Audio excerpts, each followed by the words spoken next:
ছয়টা দোয়া এবং জিকির আছে, যেই দোয়া জিকির গুলো কোরআন হাদিসে বর্ণিত সকল দোয়া জিকিরের খোলাসা, সারমর্ম এবং নির্যাস। এই ছয়টাকে যদি কোনো মুসলমান নিয়মিত আঁকড়ে ধরে, তাহলে কোরআন এবং হাদিসের যত দোয়া এবং জিকির আছে কেমন যেন তার নির্যাসটা নিয়মিত সে আমল করলো। সর্বপ্রথম হলো নবী করিম সাল্লাল্লাহু আলাইহি সাল্লামের প্রতি দুরূদ প্রেরণ করা।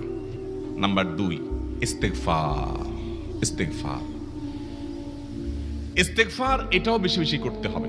নাম্বার 3, এটা আমাদের বেশিরভাগ মানুষ জীবনে হয়তো শুনেনও নাই, অনেকে হয়তো শুনছেন, আমল করা হয় না। খুব সীমিত সংখ্যক আল্লাহর বান্দার আমলের তৌফিক হয়। সেটা হলো ইয়া যাল জালালি ওয়াল ইকরাম।